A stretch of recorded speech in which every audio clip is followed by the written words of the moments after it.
Yo, yo, yo, yo, yo, that's right, that's right. This is the June 28th, 2020 episode of the Boxing Source Radio Show. I am your host, James Bell, the leader of the Boxing Source on social media.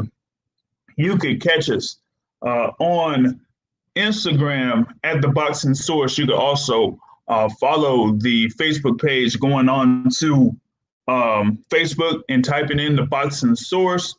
You can also follow us on Twitter at Boxing Source 2. And you can subscribe to the YouTube channel, The Boxing Source. Number to dial in to get in live is 347-237-5539.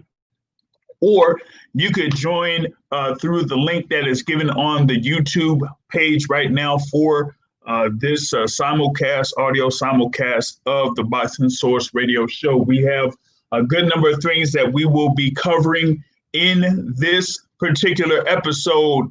We have a lot of topics to go through and go over. I know that there's a couple of news and notes that is hitting the air, the boxing waves. That we got to get into here, as it's been a fairly hot topic over the past 24 hours or so.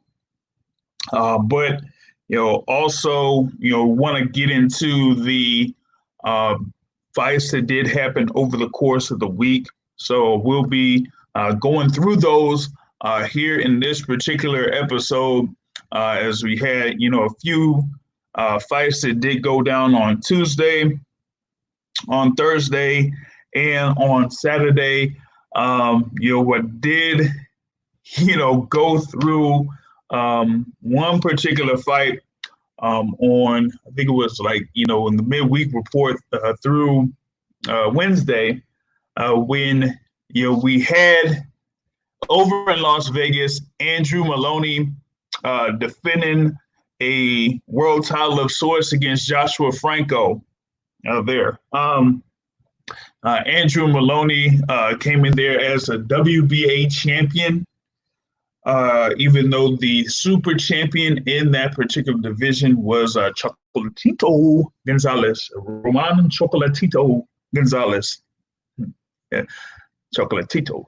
All right. But Andrew Maloney was not, necessarily prepared for what Joshua Franco was there to do. Franco was, coming forward, taking all of the shots that Maloney was throwing to him.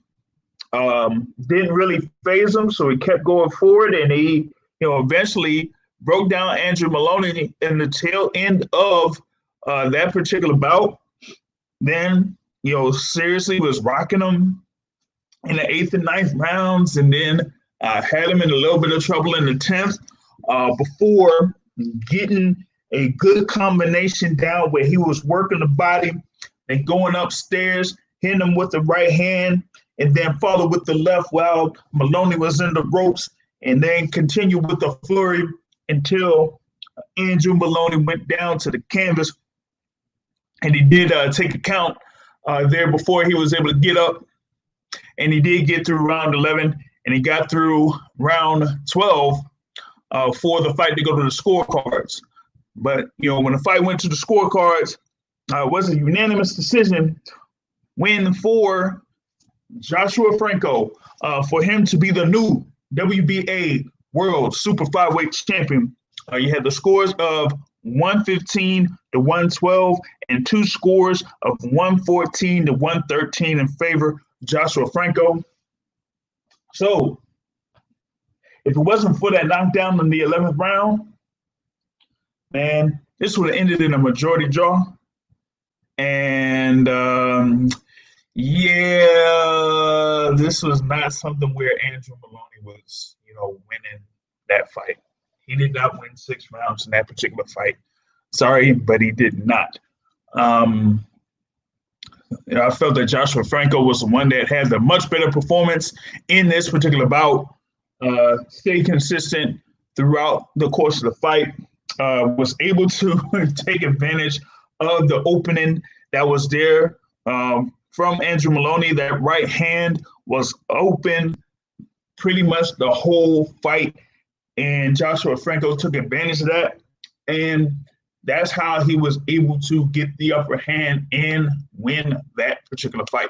There was one instance where the right uppercut was really doing some damage to Andrew Maloney, but I think pretty much around that ninth and 10th round, Joshua Franco kind of abandoned that uppercut. Hopefully, I wish they didn't abandon that uppercut. Because I just felt that he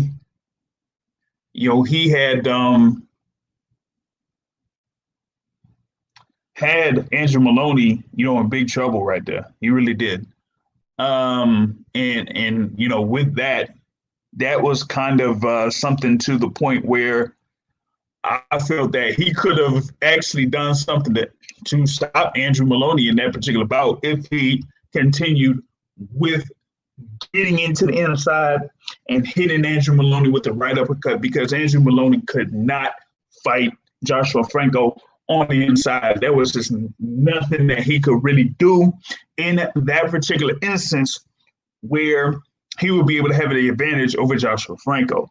So it was a great performance by Joshua Franco to score that win over Andrew Maloney to become 17-1-2 and win the WBA World Super Flyweight Championship. Now, will they have a rematch here? Probably would. This is likely a voluntary defense of that WBA title. And I think that is the route that is going to happen in this particular instance. They were trying to see if they could set Andrew Maloney up as a mandatory to Chocolatito Gonzalez, who is a WBA super champion there, as he was able to defeat Kyle Yafai in Texas on February 29th of this year. But with this particular result of the bout, makes it open for Chocolatito Gonzalez to have a unification bout against Juan Francisco Estrada, something that is a long-awaited bout between those two competitors. That would be for the WBC and WBA world titles there. So I think this is going to be, very good thing for that to happen. We'll have to see how that, kind of works out. You do have multiple contenders there in that super flyweight division, including Carlos Cuadras and Swizaket Sorangvasai, former world champion. So you have, like I said, a good number of fighters within this particular division, but the feature bout that we're looking for is,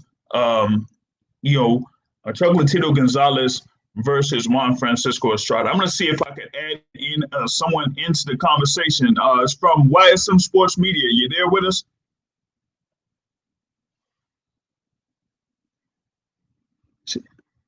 I was seeing if YSM was able to check in, but I think you may have had some connection issues and make see if they can get back in here in a little bit. So we're going to try this thing one more time here. You got me? Yo, what's going on? YSM Sports Media in the building. Not much, man. It was good.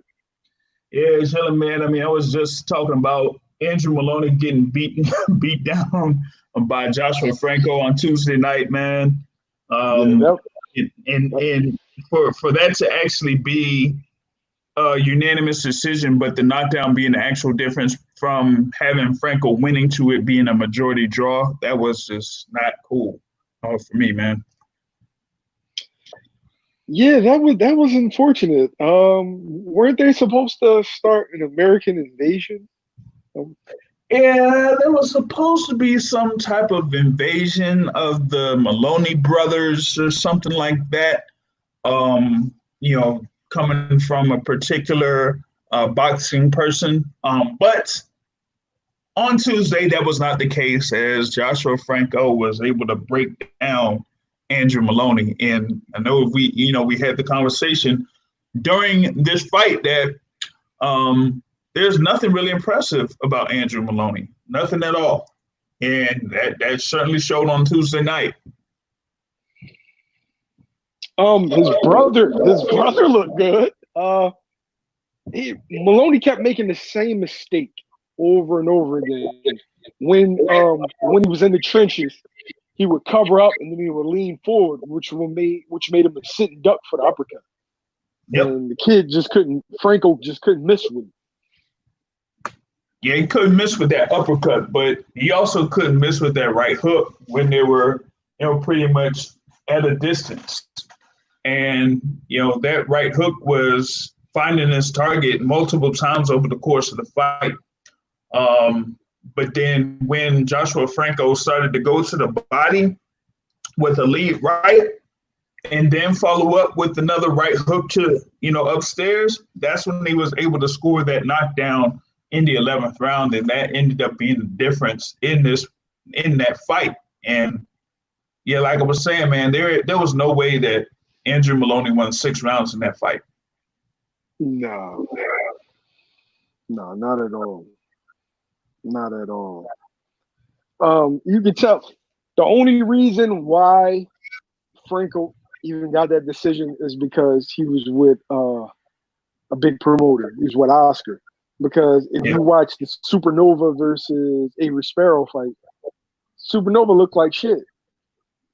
Avery Sparrow outboxed Supernova. But much smaller platform, Supernova gets a decision. And then when they show the CompuBox stats, I'm sitting there like, bruh, you ain't gonna tell me that Avery Sparrow landed 60 punches. Supernova he landed 122.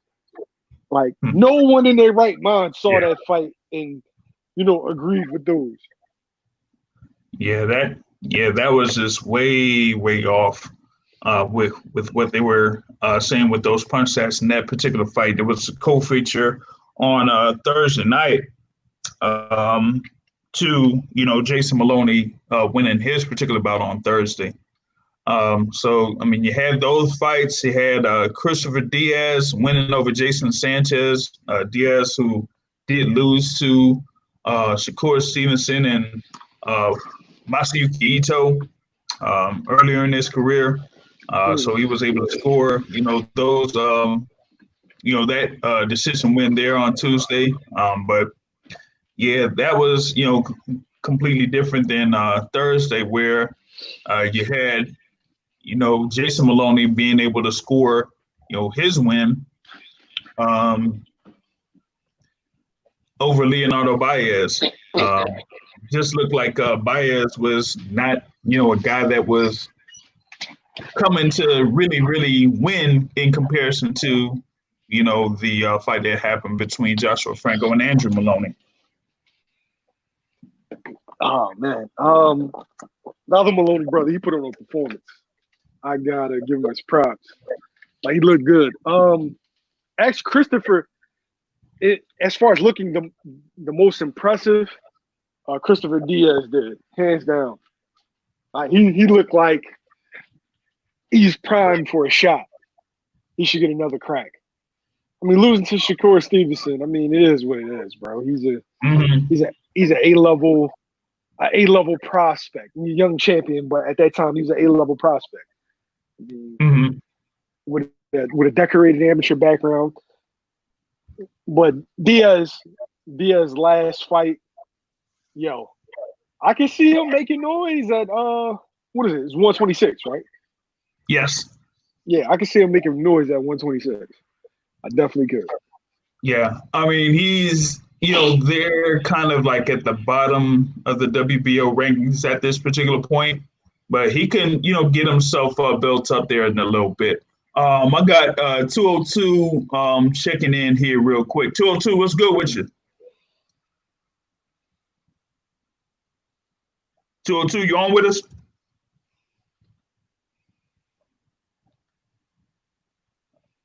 It seems like it's not coming in here real good.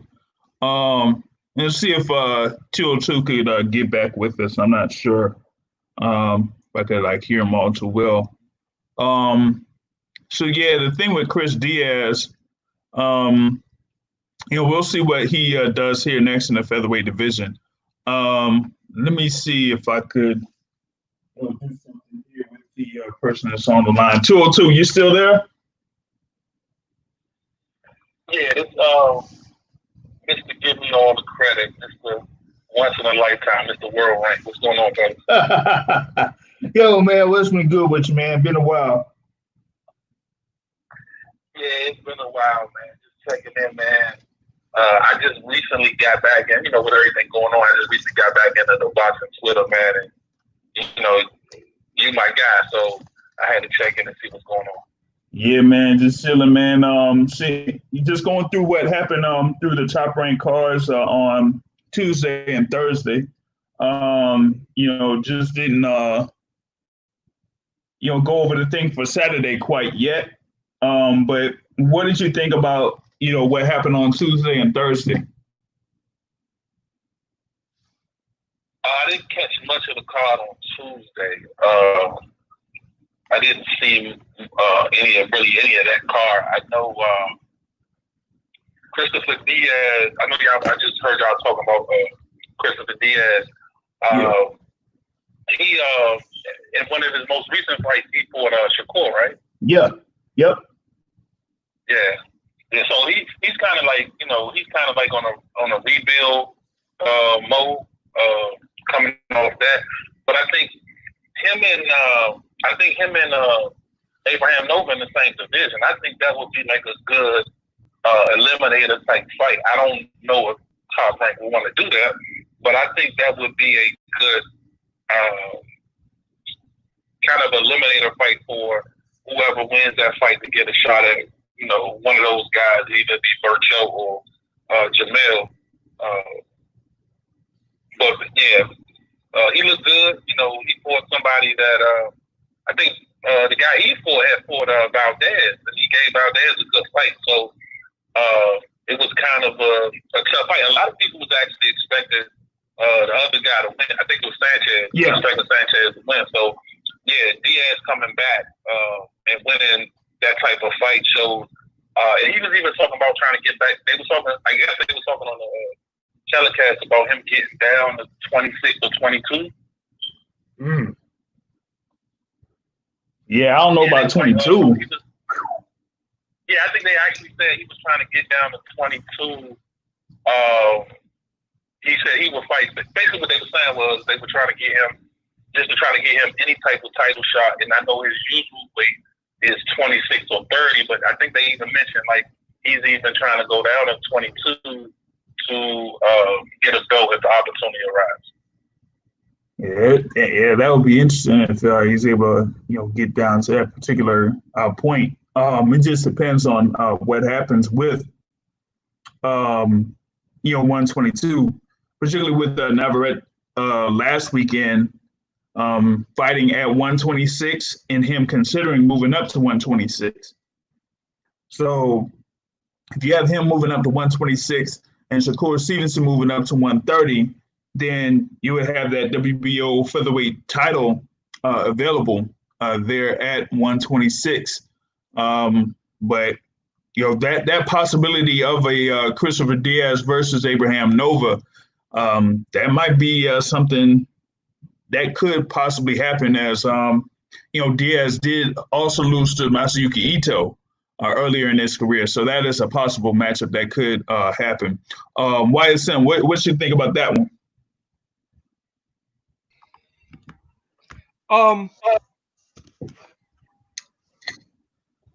Good fights. I'm not sure I'm ecstatic about it, but yeah, those would be good fights. I'm not really like the lower weight divisions. It hasn't been as much action as I thought it would be. It seemed like unifications are more prevalent in at like 154, 147, 135. Yeah. Yeah. Yep. Yeah, but around that 122, 126, especially 126, Yeah, see like what is really happening at 126, yo? Honestly. nothing. Like nothing. Like like we're lucky to get this thing here that they're trying to do with Josh Warrington and Kanzu, but like I said, I mean they're only doing that because they don't want to fight Gary Russell, man. So it's like, what else is out there? 126 and then 130. You could have had Burchell unifying against Jamel Herring, but he didn't want that. No, he wanted to wait for Oscar Valdez. Oscar Valdez could have fought Shakur Stevenson, but nope, he wanted to move up. Think about, you haven't seen one big fight in those 3 weight classes. Not one. What else was it? 122? Yeah, 122, right? You had Akhmadaliev, get that fight against Daniel Roman. That was pretty much a setup. They lined him up. They lined him up. Yeah, they lined him up, man. They lined him up because Roman didn't really have to take that fight, but he was like, "Oh, let me go ahead and do it, man. I mean, I ain't gonna pass on this fight." All right, man. And then you got Ray Vargas as a WBC champion, Navarrete fighting 50-11 times, but nothing as far as like a unification bout. So yeah, this is You mean Navarrete? That for the guy, he for the guy with the record of like the Orlando Magic early in the NBA season. That guy. Yep. That's what he did. You can't give me a main event with a guy with 20 who's 27-1 against a guy that's 13-13. How did that even get sanctioned? That's Mexico for you, man. They've been doing that since Julio Cesar Chavez. So, but I think did they? I don't even know if they sanctioned the last set of bouts that happened yesterday, because it's not showing up as being official on boxing records, on the boxing records database. So the fight that Miguel Burchell had, that's shown as a no contest right now, man. I don't know what's up with that. All right. What fight at 130 do you have to have? Gotta be Burchell versus Herring to me. Has to be.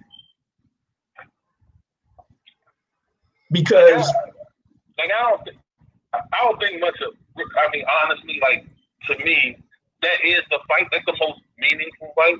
But to me, I don't think much of Herring. That's like, I like his story. I like him as a guy, but like I don't think he's like he fought Roach, and I think he won the fight, but he didn't clearly win that fight. He wasn't dominant. I think he's a title to be taken. Like, I can see somebody, whoever they put up, like, I know they talking about the Frampton fight or whoever. I just don't see much in him. I just don't. I just think he's a guy that he has that American Marines background, and he could be a sellable piece.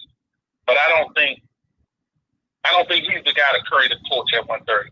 Now, that is the best fight, but I was looking at things about Burchell earlier today. For me to give respect for Burchell, like, he's a good fighter, but I think it has to be a lightweight. Because to me, there's nothing at 130. Like, even Valdez is a good fighter, but coming up from featherweight, and I know once this fight happened and if Burchell wins, a lot of people are going to give him a lot of credit. But to me, beating a featherweight who's coming up, I can't vouch for that. So for me, I think Burchell, what I would give him top respect is if he move up to 135. All right, before we'll go up to 135, I have another recent or new world champion there for either Burchell or Herring to face, and that's Jojo Diaz.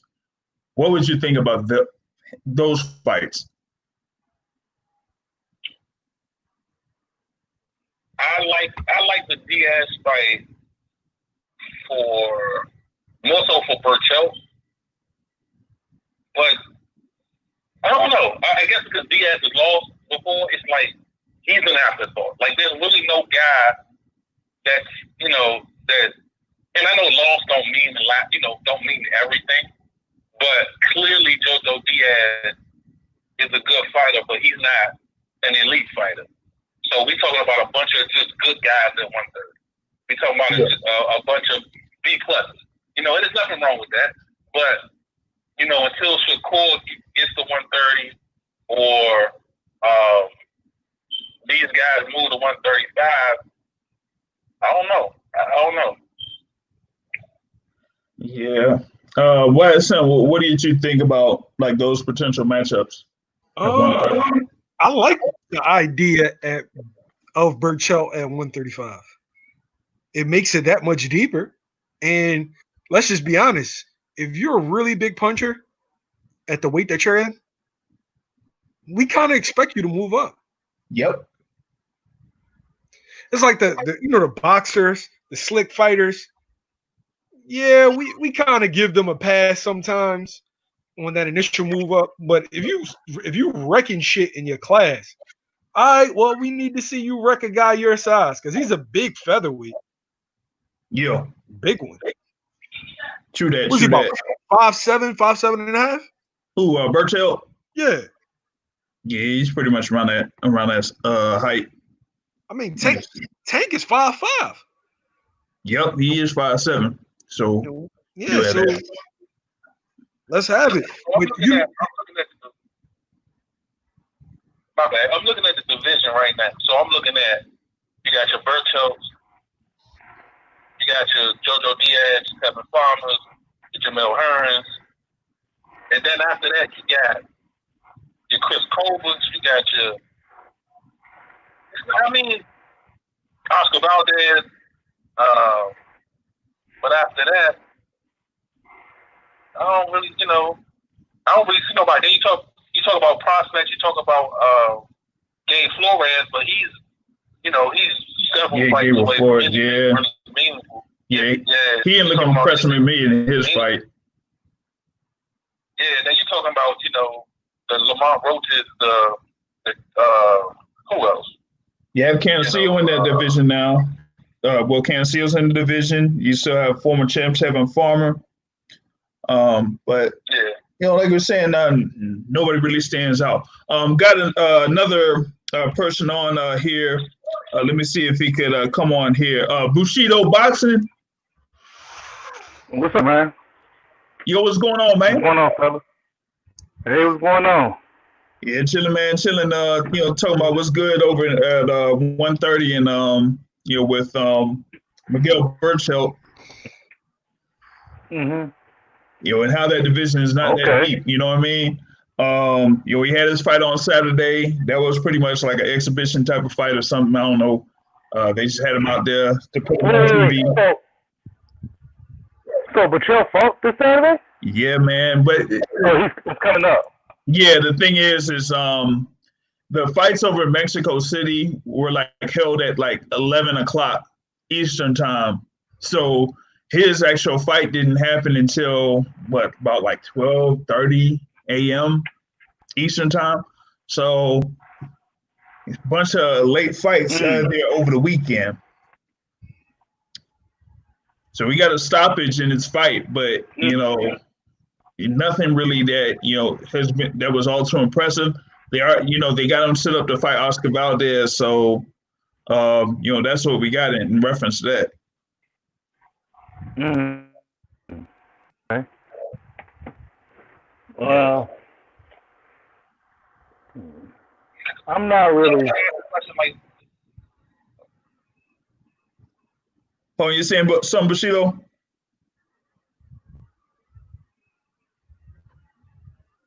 I don't know if he's cutting in and out or whatnot. That's that Indiana ass connection, man. Yeah, man. You gotta get closer to Chicago or something. Nah. Somebody keep calling me, man. Like, and they keep taking me out and shit. I got you. But I mean, what 130 is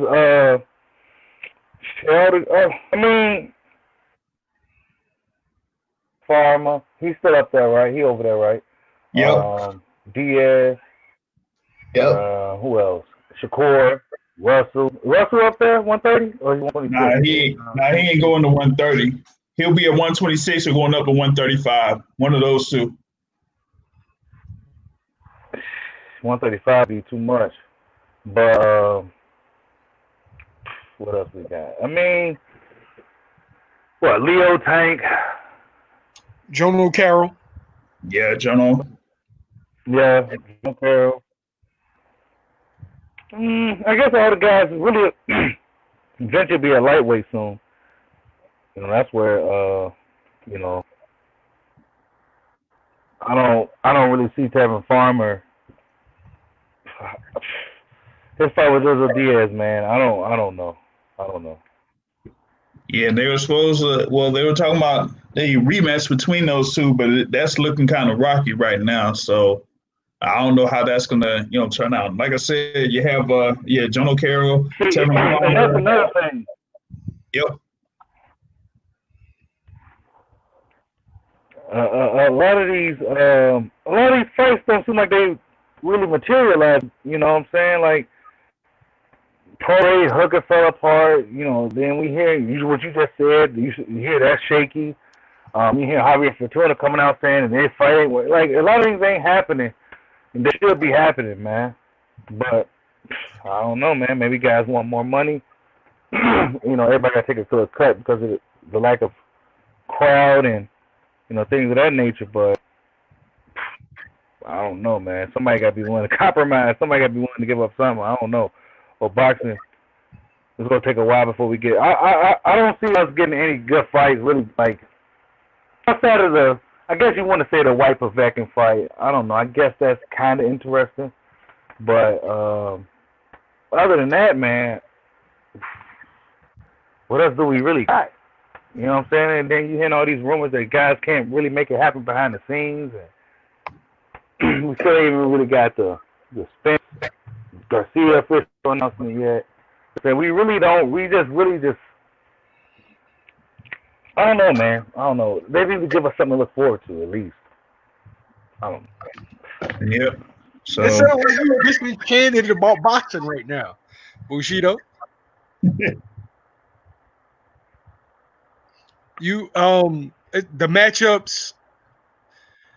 I feel like we're not going to get really good matchups until fans are allowed to come back.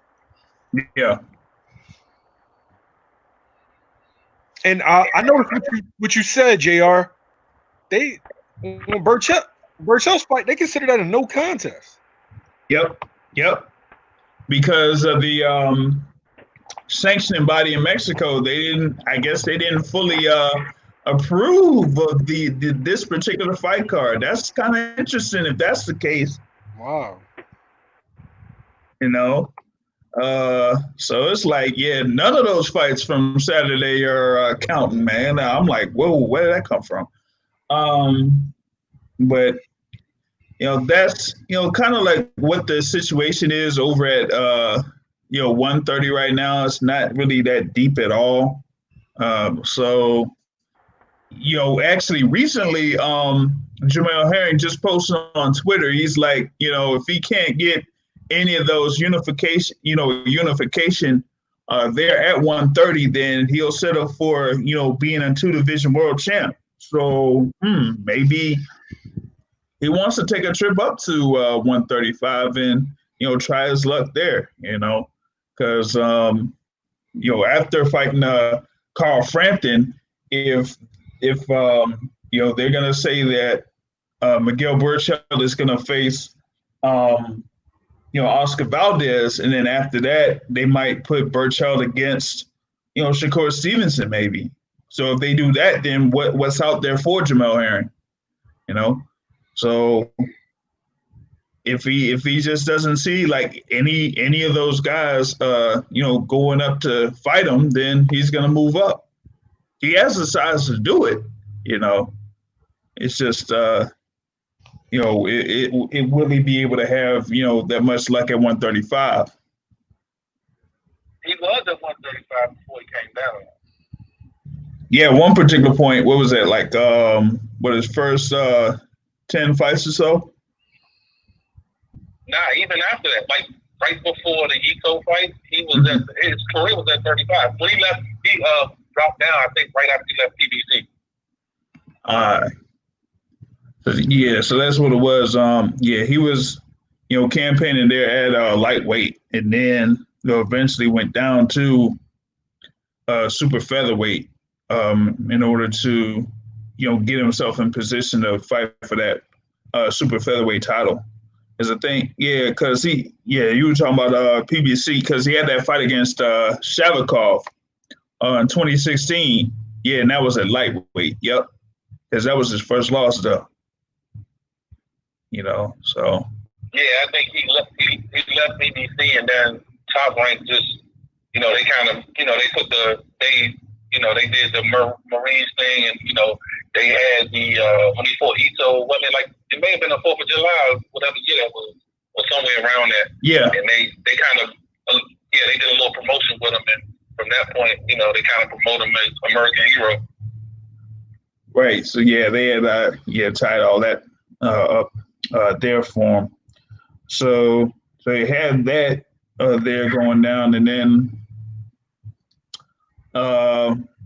next coming up here Tuesday is Alex Salcedo, who fought Maurice Hooker against Sonny Fredrickson as a main event, and then guess they're gonna have Josue Vargas there against Salvador Viceno, and then July 2nd, we'll try to see if they have that Pedraza Lespierre fight again, which was, originally scheduled for this previous week. And we get to see Robeisy Ramirez going up against Adam Gonzalez in a rematch where Ramirez ended up losing to Gonzalez in his first pro fight. So that's going to be... Yo, I got to see that one. Yo, he dropped him with the first punch.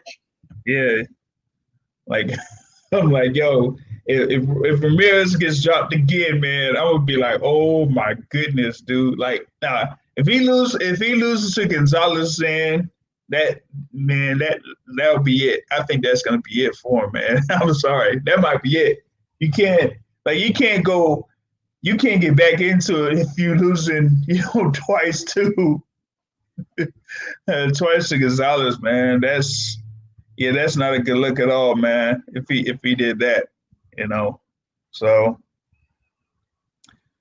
that's kind of like what's going on in reference to that.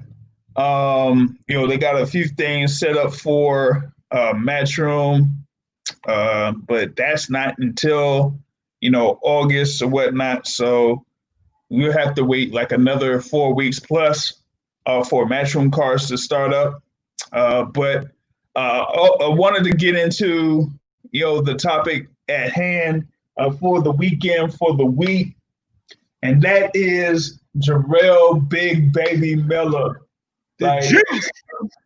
Oh, man, hey, I don't know if it's Jarrell Miller or if it's something with Jerry Forrest, because there's something, like, when you get matched up against Jerry Forrest, something happens. Something happens, man. Like, he was supposed to fight, on February 29th, I think it was, against Murat Gasayev.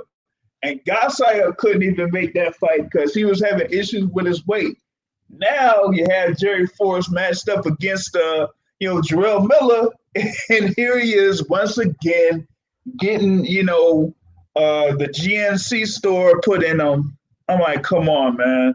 Like, after blowing all the money that you blew for, having the fight, you would have had a fight against Anthony Joshua, and you lose that shot, and now this. Come on, man. Yo, man, life's short, man. You gotta juice, man. It's the heavyweight division, baby. Yeah, Dillian White, Tyson Fury. Like a lot of people forget. Like I'm sorry, steroids is as a part of heavyweight boxing as knockouts. Like let's just be yeah, honest. yeah, yeah, and it just looks like multiple people will end up getting caught, and Jarrell Miller is no different. So that I mean, but how are you gonna have this? You're able to get signed after your suspension. You got suspended for about 6 to 9 months, and then Top Rank signs you to actually have you set up to have feature bouts on their network on ESPN. And this is what you do? Like, I can't believe this guy. I mean, Jarrell Miller, he looked like a good guy. He's from Brooklyn, and I would have had him on there. He's good on the mic. He's good in talking trash, but he just can't keep away from the steroids. Like, come on, man. My thing is they watching you in particular because you just coming off of the suspension. So it's like getting fired on your day off. Like right off the suspension? Like, come on, Craig. Terrible, Kenny. Knucklehead, terrible. Man, Jarrell Miller is an absolute knucklehead. I mean, how are you gonna have all of these drugs around you, and you're gonna take those drugs, and they done gave you chance after chance after chance? He's just a knucklehead. It's terrible. Is it being stupid or is it on purpose though? Man, if you're doing it like this many times, come on, man, it's got to be on purpose. Real quick, trying to check in from the 404 area code. What's going on? You're on the Boxing Source Radio Show. Not man. It's not. What's going on with you? Oh, chilling, man. What's good? And that's been a minute since I've been able to catch y'all, so I'm glad I caught y'all on the tape. But hey man, you gotta ease up on the boy, man. Like, big baby. Yeah. And juicing is part of the game now, man. So pretty much what happens is when you see people get caught, it means they messed up somewhere and cycling off and getting back to clean. But if you're not thinking the majority of guys are somewhat, taking supplements and doing something like, it's part of the game now, man. And sadly, some people ain't good enough at it to get away with it. It's like, do you believe most NFL linebackers are juicing right now? You know what I'm saying? It's just, you got to know how to cycle off and get clean before you get tested. And that's where some people slip up. And that's kind of where all that Balco stuff came from. Because Buddy was like, look, man, if y'all think we doing something different than other folks, like, no, we're just good at it. And that's why they got away with it for so long. But yeah, it's sad we ain't gonna get to see, some of these fights because of this. Yeah, I mean, you would have had, Jarrell Miller there, against Jerry Forrest, and then, Jerry Forrest would have, we would have seen what Jarrell Miller would have did against Jerry Forrest. But then, later on down the line, you have all of those other guys there at heavyweight signed with Top Rank, not just, Tyson Fury and, with the thing with Kubrat Pulev, you would have had, Tony Yoka, you would have, Carlos Takam there in the stable, among others. So they would have been able to come up with, good matchups within Top Rank in the heavyweight division. I know that there would have been like a little bit of a semi-rivalry between Jarrell Miller and Jared Anderson, who calls himself the real big baby. So that's all the possible matchups that could have been made, but he just ends up messing up once again, man. You can't go to Planet Fitness and get a guy to do this though. Like, you gotta go and get to the top-notch guy. That's what you're gonna do. Like, if that's the role you want to take on, you gotta get to a top-notch guy who really knows what they're doing and kind of get you there where you need to be. And I'm not like trying to hype it up or whatever.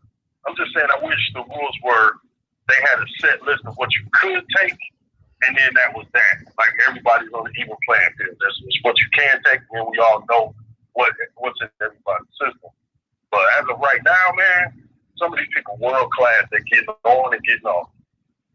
Yeah, they cycling in and cycling out, with this thing. And I guess, with Miller, he got, caught cycling with the stuff yet again. But I mean, when the last time you had three different steroid things in your system, man, like, come on. Like, even like he's like lucky that he even got 6 months for that. Like 6 months for that, because when you do like have three different ones, then you're like doing something with the intention. And that's the thing that Jerry Forrest was talking about. Go hard or go home, boxing source. What you think this is, man? If he go juice, baby, he gave you apple juice, he gave you orange juice, pomegranate, grape juice, cranberry juice. Man, he done went with the whole fruit punch mixture, man. He hit him with the fruit punch like a mug, yo. Like, come on, man. He got you with the cocktail. Yeah, that's what it was, man. He done used the whole cocktail and mixed it up and put it in, man. Like, oh goodness, he had the Jose Canseco plus the Mark McGuire's and the who else was it? Damn, not even Sosa, man. Who's the dude that lied in court? I forgot. Rafael Palmeiro, I think that's who it was. Palmeiro that lied in court. Yeah, he had all of that. I'm like, come on, man. That's just, oh goodness, that was just ridiculous, man. But I just don't know how that's going to turn out for Jarrell Miller, man. He might as well, like I said, man. He should just go into the WWE, man. Get trained by Mark Henry. Start off a little bit of a career, start squashing dudes in the WWE, and then maybe he could, get a shot at the Intercontinental title or something. I mean, dang, man. Because he won't be doing anything anytime soon. I mean, shoot, if you could have Tyson Fury going up against Braun Strowman in the WWE, then maybe, have Vince McMahon on the line. And he's like, yo, I got this big dude, a really strong guy, all these muscles, and kickboxing or whatever, because, hey. They need to call the Philippines, man. Your man never got popped, right? Man. He'll fight to this day. Hey. Almost 50. Like, hey, they got that special stuff over there. Yeah, they got that special stuff. Yeah, they got that special stuff around them, man. Shoot. But yeah, that's gonna be a real issue on what they're gonna try to do in reference to that. But another thing that I wanted to kind of talk about, which it was like someone else is on here, but it seemed like recently we thought that we had a specific fight that was going to happen pretty soon, but looks like it has fallen apart, and that is the fight between Katie Taylor and Amanda Serrano. They were trying to have this particular fight be the co-featured bout for White versus Povetkin, originally scheduled to be a co-feature in May with the original scheduled fight card in May. Then, of course, the May card got scrapped. Then they tried to do the thing again in July, but that got scrapped. And then now with the thing with Matchroom now trying to, have their fights starting off in August 1st and then concluding with the series that they have on August 22nd with Dylan White going up against Alexander Povetkin. But they said like Katie Taylor was supposed to fight Amanda Serrano in that card, and it looked like everything was, all good until recently. It's not.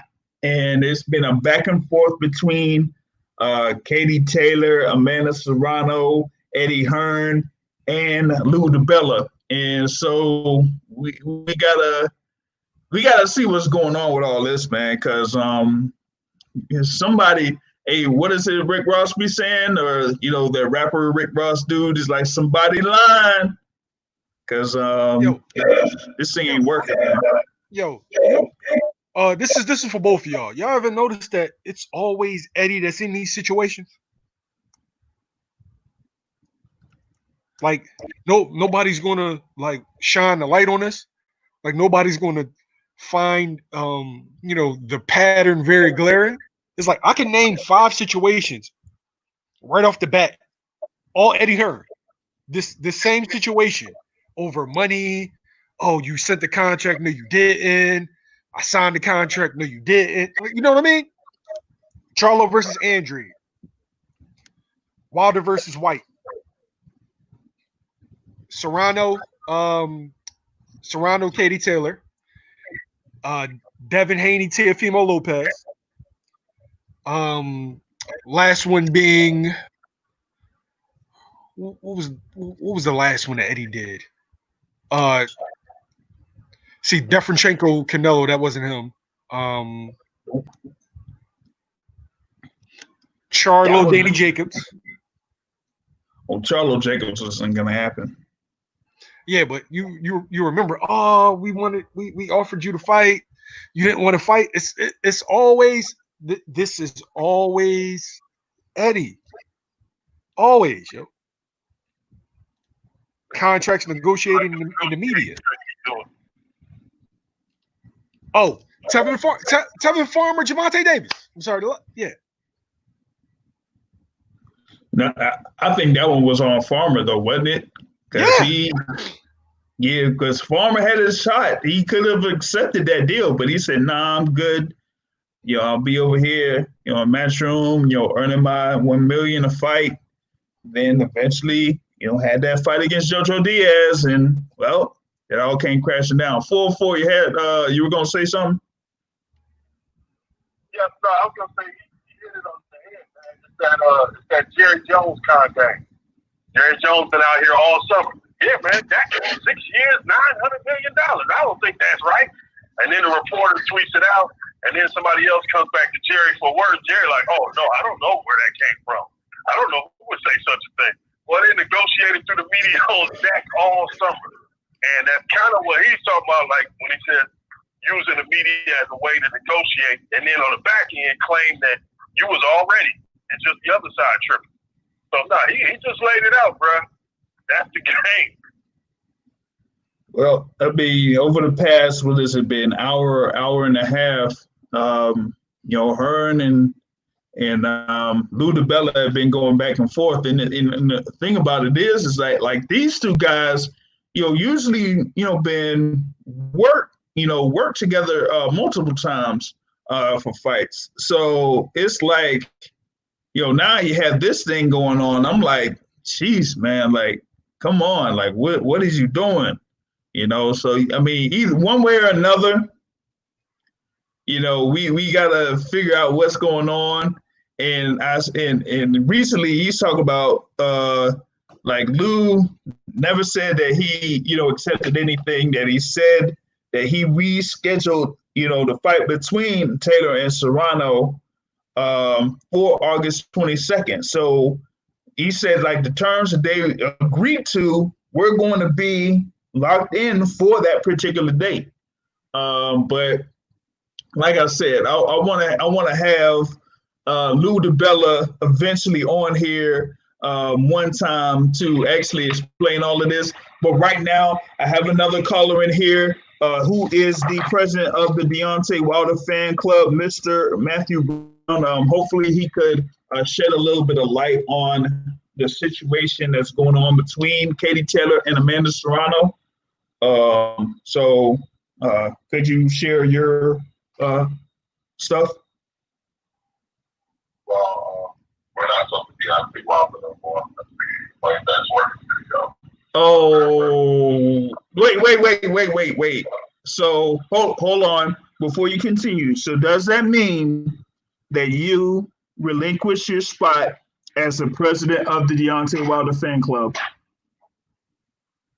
It's all hold because his brother, my son, said some weird things on a post earlier, talking about how Deontay Wilder basically got set up by someone in his own can, and Tyson Fury punched him or something beside the fist, and he had his neck in his head, and Oh, yeah, boy. too much going on.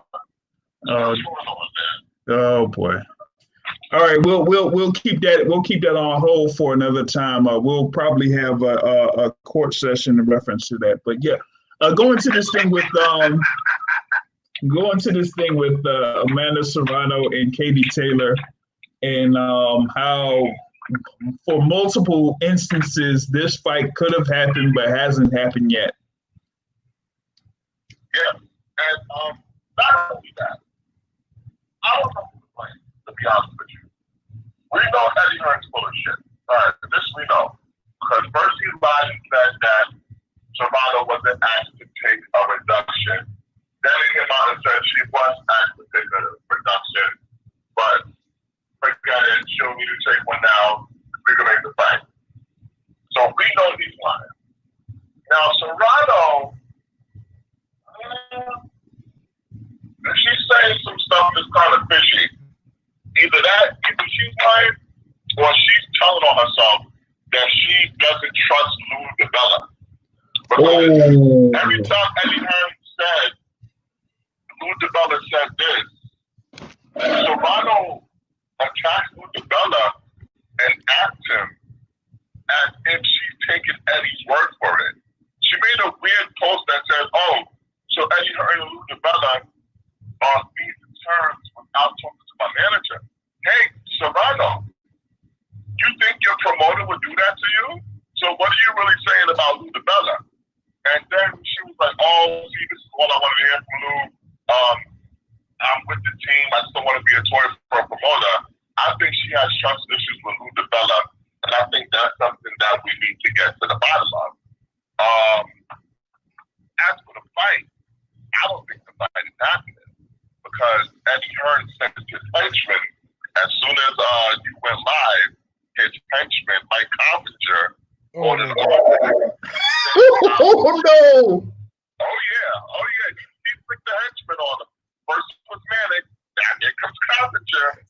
So he wrote an article saying how Serrano was gonna be on this reality show on Telemundo called Exaltone. So I don't speak Spanish. Some reality show where she got a chance to win $200,000, and Eddie Hearn threatened legal action against Telemundo because he claimed that they're interfering with the matchup of Serrano versus Taylor taking place.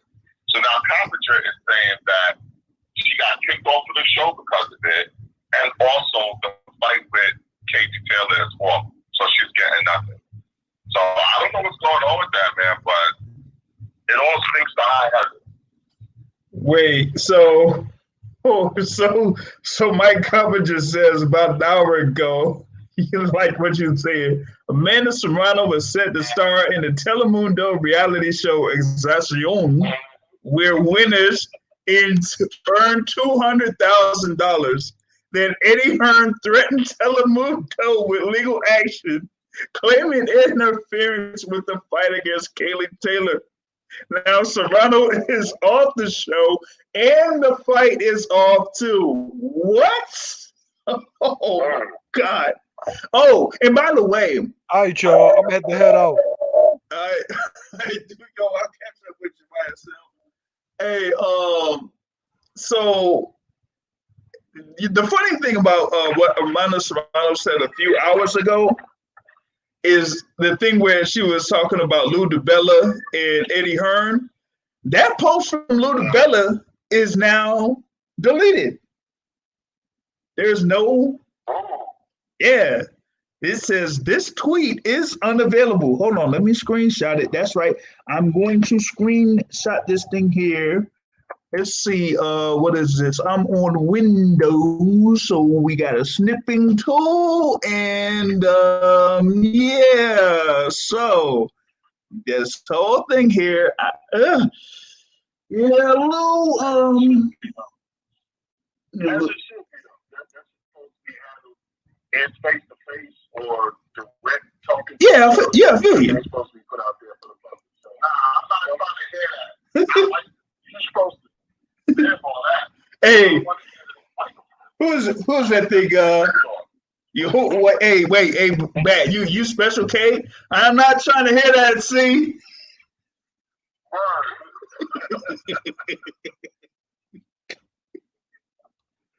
Yeah, man. Yeah, folks got to think about their career, man. You can't get too spicy on the bird, man. You know what I mean? A little bit in the long run.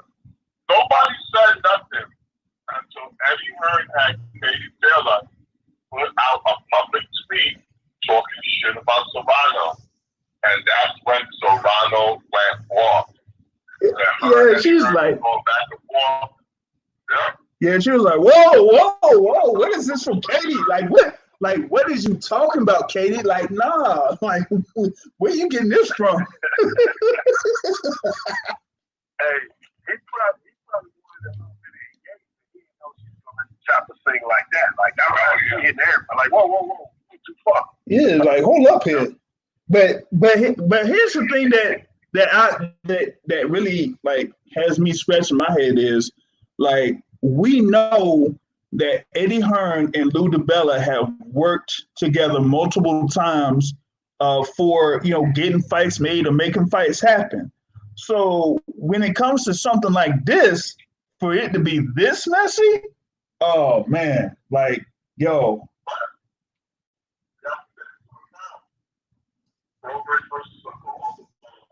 Yep, that's right. But for me, man, maybe. But yo, that Progress Hooker one, I'm sorry, man. I gotta blame Hooker on that one, man. I gotta blame Hooker on that. So, yeah, I'm sorry, man, but that one's on him. He said, yeah, I'm not sure about this particular fight. Let me eat some food, get up to 168 or something, and say, hey, hey, that Dallas barbecue is, hey, listen, I done went to a couple of them, man. Well, I went to one of them with your boy, but you know who that is, so I'm not going to mention his name.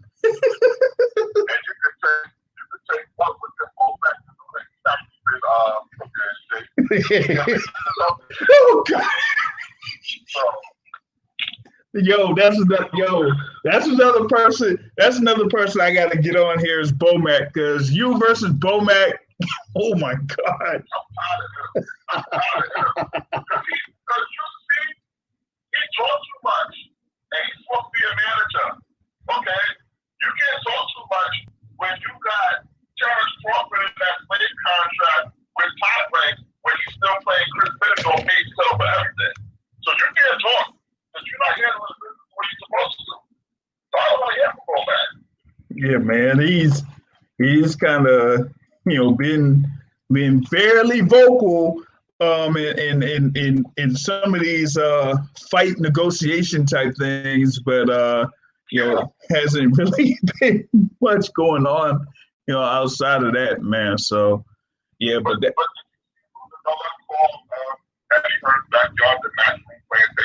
Oh, see that right there should be them to breaking ties. When he said that was the Matchroom Plantation, oh my God.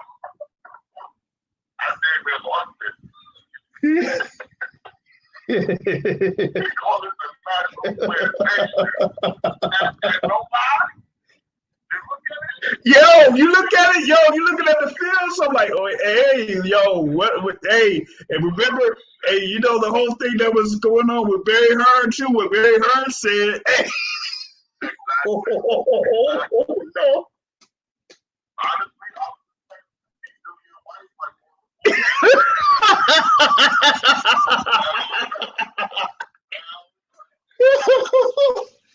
Oh gosh, maybe Martin Bacoli or something. Oh jeez, man. Yeah, horrible, man. Hey, you missed the part here where we was talking about your boy Mr. GNC. I mean, damn. My boy, man, Jarrell Miller, man. Yeah. That honestly, he got to go. He got to go. Him, Julian White, Luis Ortiz, Alexander Perfected, they need to be there for life. Nah, man, Luis Ortiz got to still be up, man, because he might have another fight with Wilder. Who knows? Yeah. Yeah, he might. Maybe Wilder might fight with Fury, and the next comeback fight. Yeah. Third fight with Luis Ortiz. Yep. Complete that. Yep. Third fight with Luis Ortiz. Wilder's not losing to Fury anyway, so why am I even speaking that negativity? That's not gonna happen. Oh, I forgot. But the disrespect is strong, man. That boy was talking about fighting Joshua like the Wilder rematch is just, you know what I mean? That's just business he got to take care of. Like, he ain't even thinking about Wilder. Like, yeah, after I fight this little dude again, then I'm going to go fight Joshua. Like, yo, the disrespect is real out here for your man right now. But here's the thing with that. I'm not going to think about that because we know that was actual trying to get people not to think about Anthony Joshua's like last Madden speech. And that was the ESPN top rank side trying to get people to not think about how you have an Irish mob one who has killed double-digit people in Boston working with Tyson Fury. It was just a distraction. That's all it was. And it didn't work.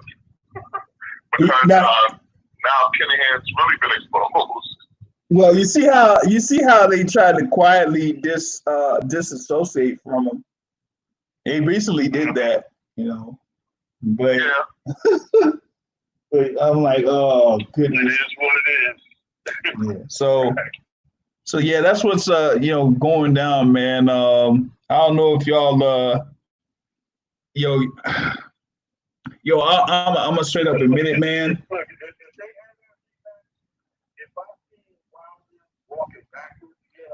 Fight off the start. I'm not even watching I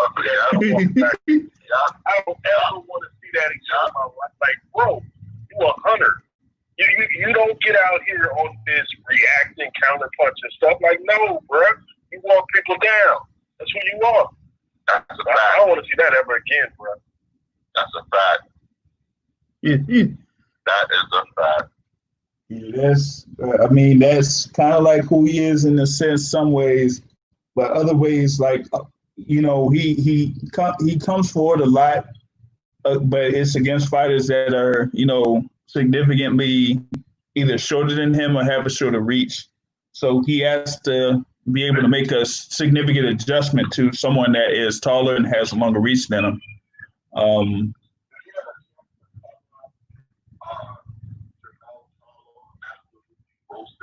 Nope, I haven't. Not yet. No. Hey, like you said, man. Hey, Oscar, damn lie. He better check those numbers, man.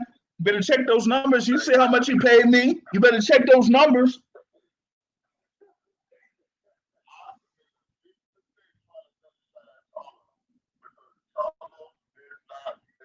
Heavy word, and listen.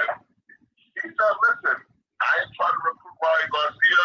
I ain't trying to do nothing but tell my truth about what happened to me and my brother when we was that Golden Boy. Yeah. Hey, let me see if I got another person on here live. Is this Cool 92? Yeah, is it cool? Yeah. What's good? Yeah, what's going on? What's up? Just listening to combo. Guys, chopping it up, boxing talk. Yeah, man. Yeah, we were talking about this thing with Charlo and Oscar De La Hoya, man. Yeah, Oscar's like, yeah, I mean, I had Charlo, but Charlo wasn't really doing anything. I mean, he had these fights on the Golden Boy, but he wasn't making any noise. You know, I mean, I don't know what he was talking about, but yo, Charlo got on him. And he was like, yo, I tried to get my brother on. They wouldn't even get my brother on. I was like, man. It's like all this time, he didn't try to set me up against Demetrius Hopkins and these other fights. And like, it's like, I'm like, yo, get my brother on. Why are you signing him? Why ain't you signing him? And he never did. Yeah, that was a huge mistake. They're a package, you know. They're twins, and they can fight. Yup. Yeah. Yep. I mean, they chose the right path. They chose the right. They made I think they picked the right route. You know. Yeah, they ended up being advised by Heyman, kind of like running their own little show, Lions Only Promotions. Right now for the time being, so they're kind of like they feel that they're doing good, man. They have like their own gyms and other things going on, so Yeah. it looks like that. It's going good for them. Yeah, I think. Yeah, I feel you on that. How much for Rashidi Ellis that goes for it? Does he even exist anymore? Oh, wait, what was the other thing that happened? Oh shoot. Dang, why is Sam left? I wanted to talk about that thing again, man. Yo, that was another thing. Wilder's brother? No, not with the Charlo thing, but what was it? Was it the thing with Ellis? The thing for Showtime or whatnot? No, that was a beat. That was Boots. That was Boots.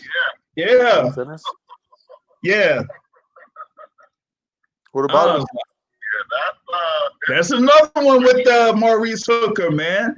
That was another thing with Maurice Hooker. They were like, the reason why we didn't want to go forward with the fight with Regis Prograis was because we were going to set up a fight between Jerome Bruce Ennis at 147. And they're like, what? We ain't had nothing. We had no word about fighting Maurice Hooker at 147. And they said like, but they didn't really want to fight. And they were like, man, Maurice Hooker? Like, we ducking Maurice Hooker? Are you serious?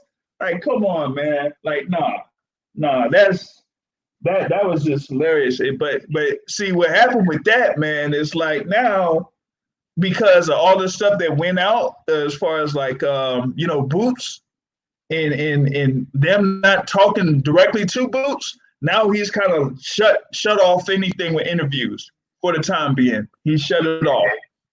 And I'm like, man, what was that? Was that Carpenter again? Oh, man. I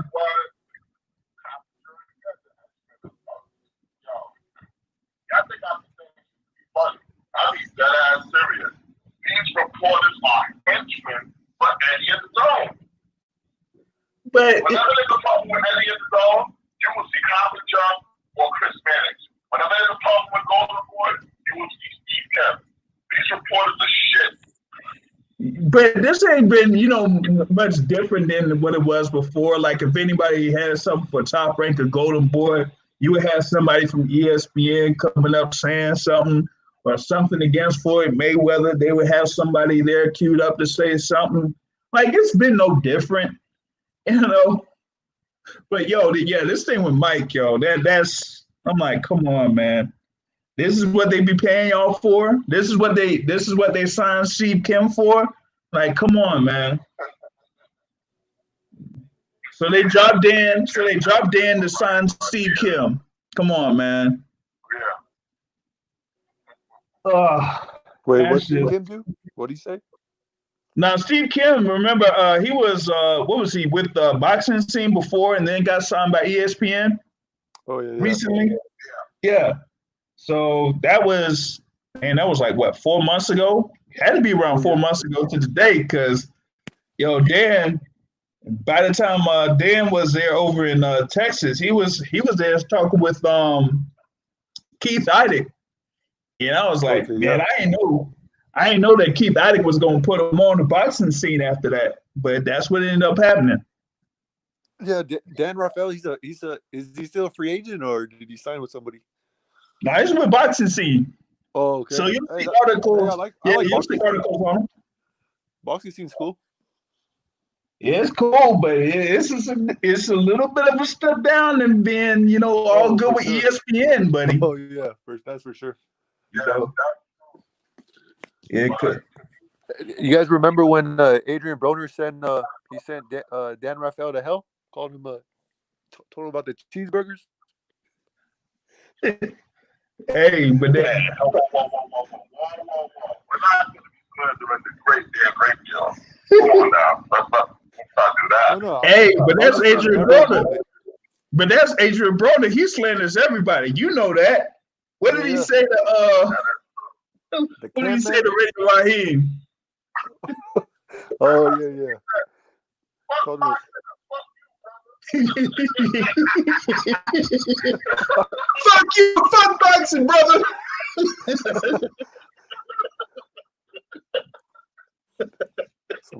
AB got some legendary quotes. Yep, he does. The Can Man. Hey, The the Can can Man. man. Yeah, anybody can get it. It's like, so you're saying you listen to my album or the album dropped? Like, which one is it? like, geez, man. But these columnists, man. I don't know what it is, man. They be getting bonuses under the table or something to push out these.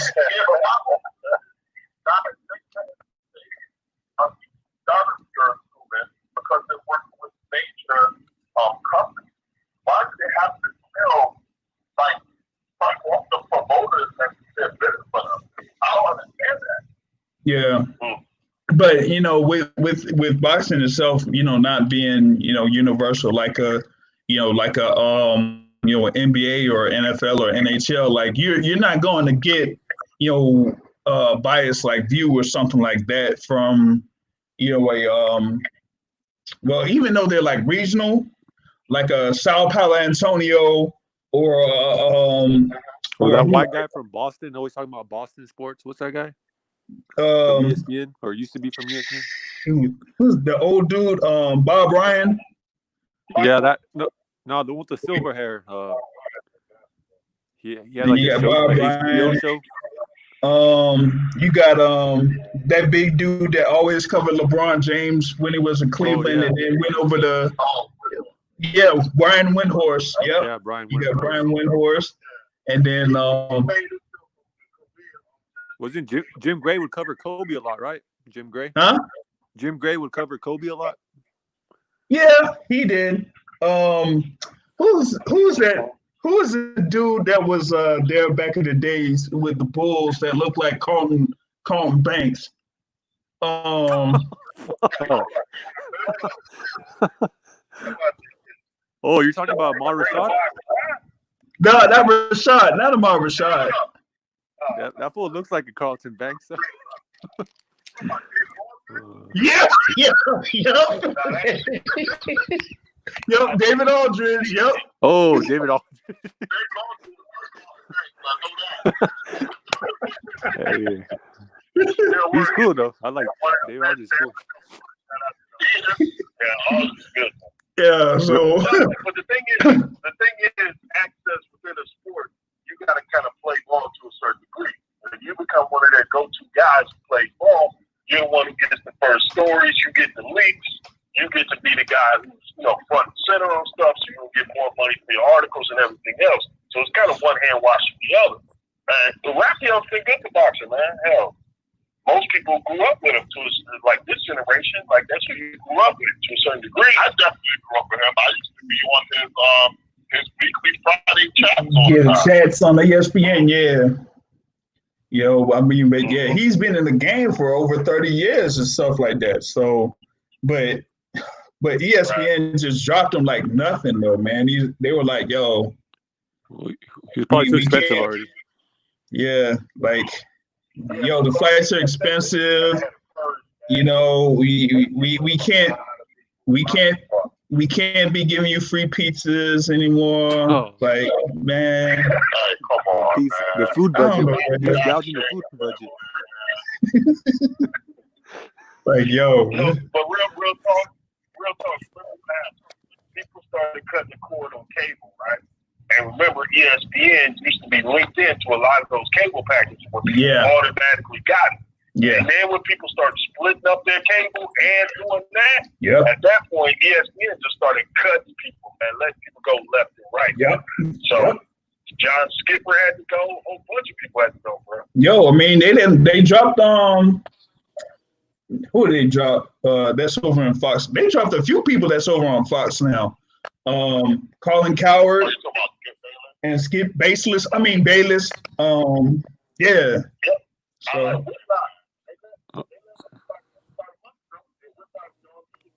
oh yeah, he's gone from Fox. Yeah. Yep. Yeah, so yeah, they're gonna have a good amount of turnover from ESPN over to these other, networks, man. So are you gonna be seen as the same? Who are you gonna see? You're gonna see Kerry Champion for 5 hours straight, although that might not be that bad. Just get Maria Taylor on a little bit more, and then let's. There you go. Yeah, that might work. I recently hit up the thing about Jamel Herring. With this recent post, he said if he can't get a unification, then he's gonna try to go for a 2-division champion. And he said, that means he wants to go up to 135. So that's what it's gonna be for Jamel Herring, because if these people are gonna keep talking about Miguel Burchelt fighting Oscar Valdez, and then maybe the winner or the loser, fighting Shakur Stevenson at 130, and then if Shakur Stevenson win against a Oscar Valdez, he'd be losing. They'll fight Miguel Burchelt, and Jamel Herring's just sitting there, and all he has is one fight coming up with Carl Frampton.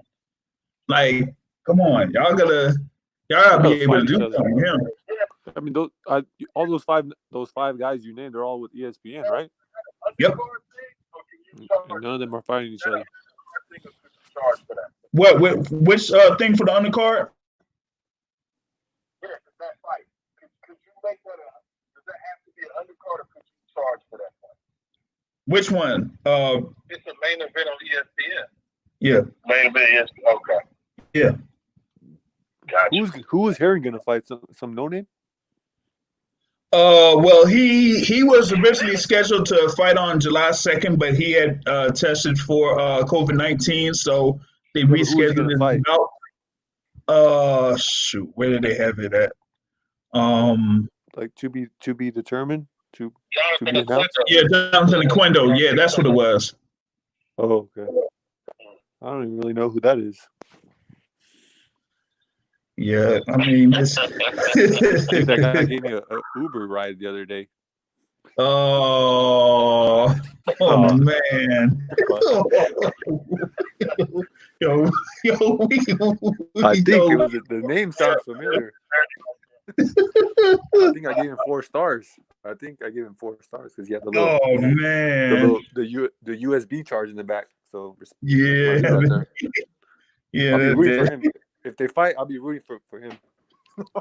Yeah, Jonathan. Yeah, well, he did lose to Lamont Roach. I guess that was. I guess that's what what happened there. So I guess that they were gonna match Kendall up against Jamel Herring, and then after that, he would have his fight with Carl Frampton, and then let's see what happens in 2021 with Jamel Herring. If he gets Burchelt Valdez winner, then that's great. But if not, then he's going to go up to 135. Oh no, man! These guys aren't fighting each other in any of these divisions. Yeah. Hold on, you said something about Roach. Yeah, Aquino beat Roach for real. It was on a Crawford undercard. He beat Roach. For real. He hit the decision. He actually beat him cleaner than Jamel did. Damn. Yeah, that's Dirty game. crazy. You know. It's a dirty game. Yeah, man, it is.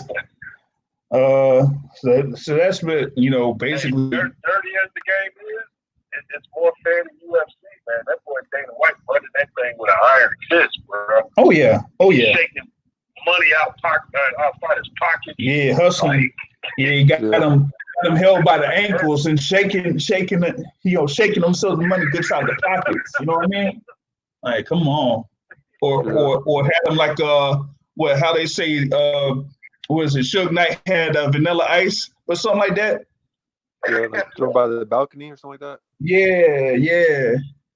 Like, that's scary. That's a scary mofo, Suge Knight. Yeah, that's true.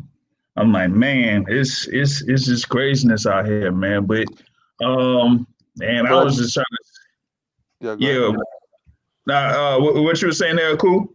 I was gonna say, like, I mean, but that's like because I'm conflicted because like they're putting on fire shows right now. Like their shows are fire. Like they're putting top notch matches right now. They're putting top 5 versus top 5.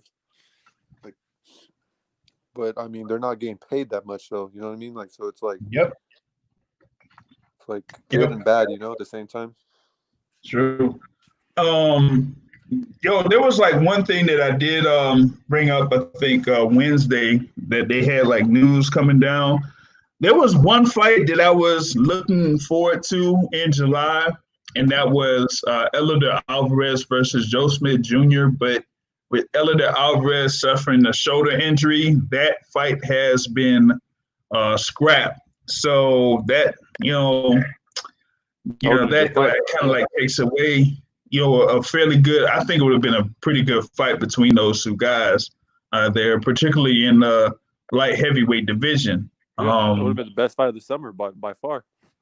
Yeah, easily. So, so that's the thing, man. I'm kind of like seeing like how most of these things are going to be shaping up until we have like, I guess, that White Povetkin fight in August 22nd. We'll see how most of these bigger events turn out, man. But until then, it's I don't know, man. This thing with Top Rank, man, is kind of rough, man. Like, I'm sorry, I had to say it, man. I couldn't make it to the Thursday card. I couldn't make it, man. Man, so did I. I'm sorry, I put it on wax, but I did. I fell asleep. I missed Abraham Nova against Avery Sparrow. I missed a thing with Jason Maloney. I missed all of that. So I'm like, come on, I can't take. Why they dragging these cards out over 4 hours? 4 hours, man. Like, you can't do this, man. Like, I mean, what is this thing? The Navarrete card. Main event is at 1:30 in the morning. Come on, man. Oh, you guys are on East Coast time? Yeah. I was like, once that thing was like starting at 11 o'clock. And here's the worst part. I think it happened on both occasions on Saturday. They followed UFC. So UFC was running over on both cards, particularly the one last night. So last night you didn't really have that thing start until 11:30 Eastern time or whatever. So so I was like, man, this thing can't, it can't work, man. I can't take not much more of Dre, he's using both hands. Or Tess, he's using both feet well. Like, come on, man. I can't do it. Damn, but hey, you tried though. At least respect. I'm on the West Coast, and I'm not even seeing none of this trash. Like, I'm not even interested in. I could watch them. I'm just choosing like Call of Duty instead. Oh, geez, said Call of Duty. Like for real. Like, I'm not gonna watch that trash. Like, it's just mismatch after mismatch. Yeah, man. Hey, dang, man. What? Yo, who's out there, man? Yo, for real. Yeah, no, man. Hey, Bronx, man, stand up, son. Hey, man, yo, man, they having all them fireworks and for the low out there, man. Yo, you got to be careful out there, son. Yo, I know, right? Shoot, man. Yeah, I'd rather it be fireworks, man, for real. You know, no doubt. Yeah, man. In the overtime session of the show, man, like I was saying, that this top rank thing, I can't take much of Tim Bradley, man. I said like, yo, y'all could have Teddy Atlas back, yo. Make a deal with Teddy Atlas, man. I'd rather hear him, man. You know, hit him with the right hand, and then he gets in there. Again too. Okay, so we're firing. I mean, you got to get him. You hit him with an uppercut. It's a robbery. It's still up. No, it's ridiculous. I can't believe that he did it. Like I'd rather have that than it's an effective robbery. It's still a robbery. It's still a robbery. I'll even take a back and forth between Teddy Atlas and Stephen A. Smith again. Like, come on. Oh yeah, that's some classic shit right there. Like, jeez, man. They were talking about how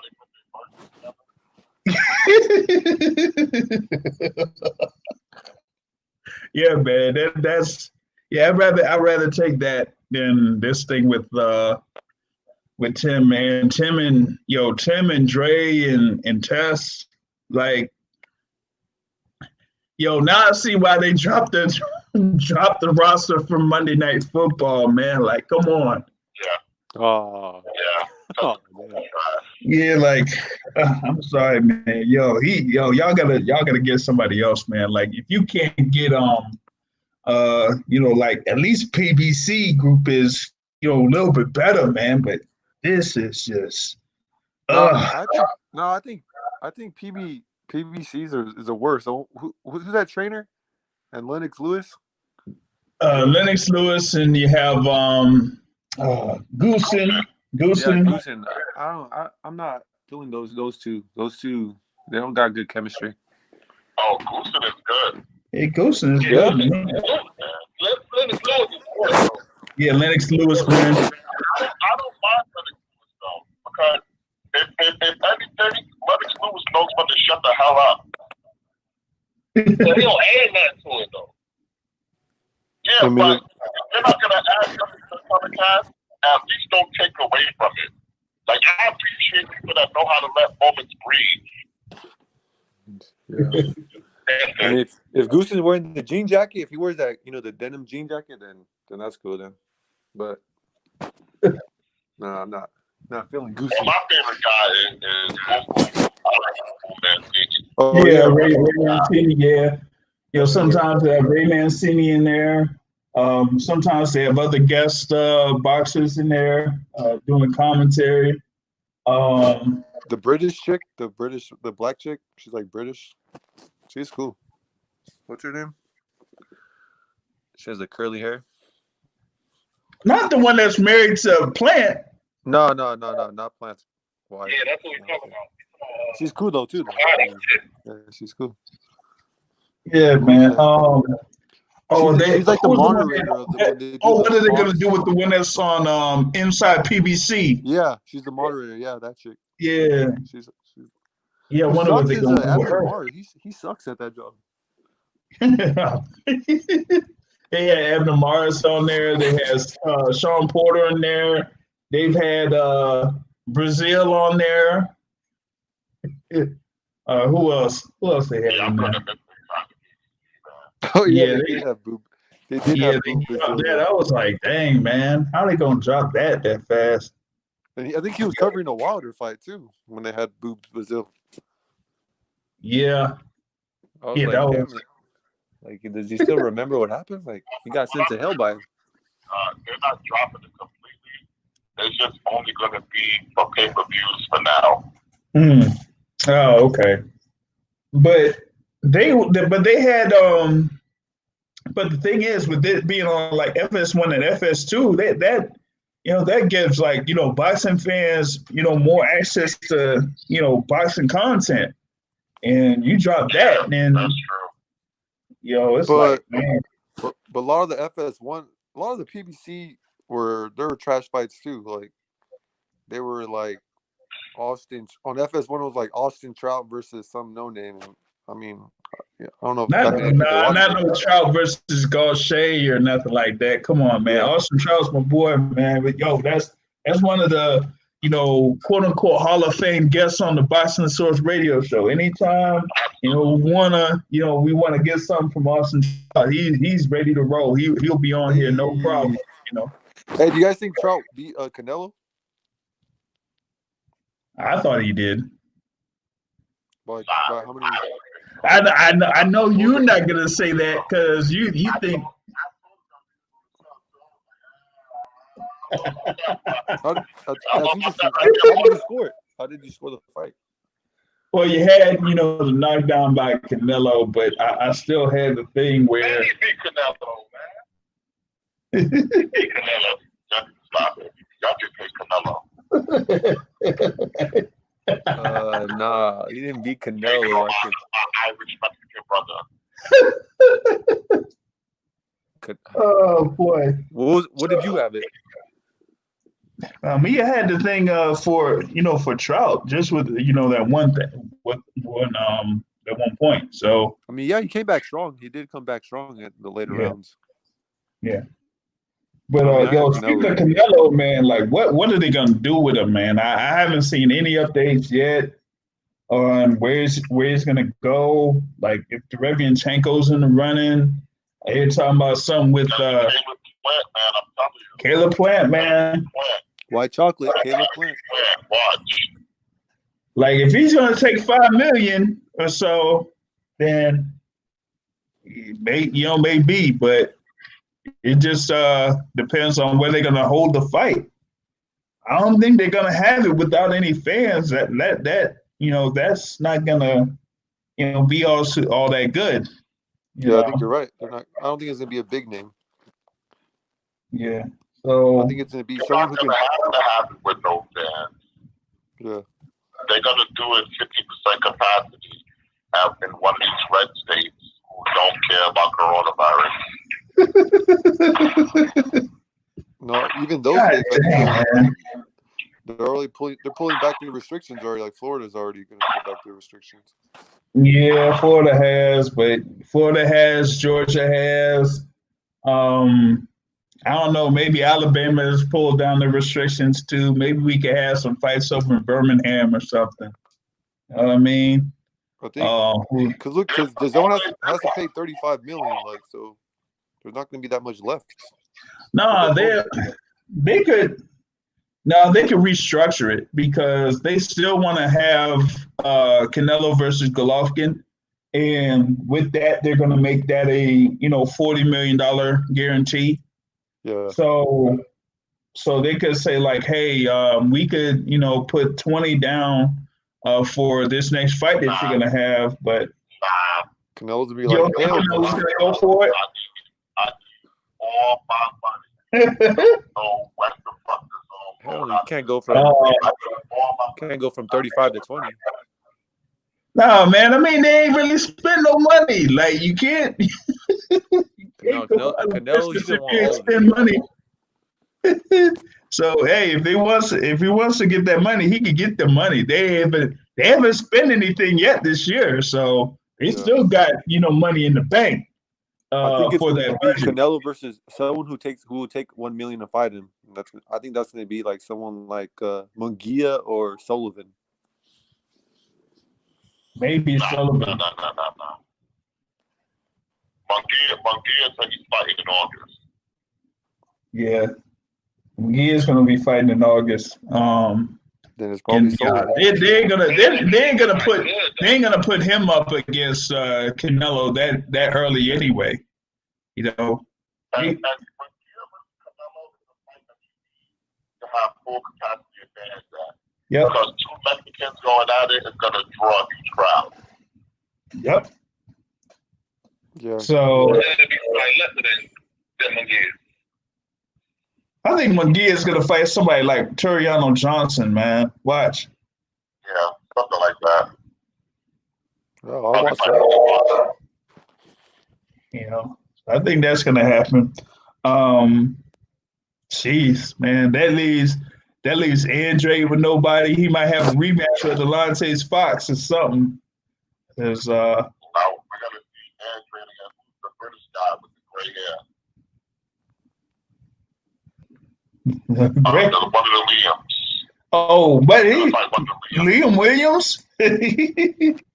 He ain't fighting Beefy. He's fighting Williams. So, oh man, that's gonna be Well, Andre, I mean, unless it be, he should have a fight with Derevianchenko. Like, if he would have a fight with Derevianchenko, then we would be able to say, hey, finally he gets, some type of fight that would be kind of good.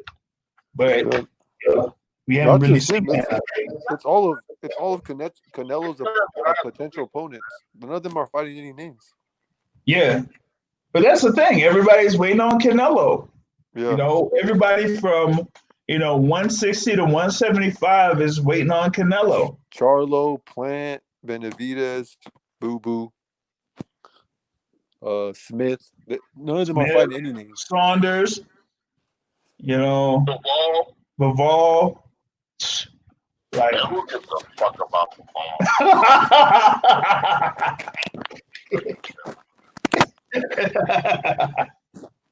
Yeah, man. It's just. I think you're gonna see a lot of things shake out this week because Samson Lukowicz, he said that he's gonna be announcing fights for PBC for July and August. And he has Benavidez, he has Jason Rosario, he has guys like that. Then you have the WBA is gonna be having their convention this week. And they said on Thursday they're going to be announcing all the rankings and all the mandatories and stuff like that. So I think you're going to see a lot of the rest of the boxing schedule take shape later on this week. Oh yeah, true. You're right. I heard that too. Showtime's coming back to finish the year off with the schedule. Yeah, true. Cool. Yeah. And they had what was the fight going to be on Fox? Are you talking about Jamal James? Yeah, Jamal James and Thomas Delorme. Yeah.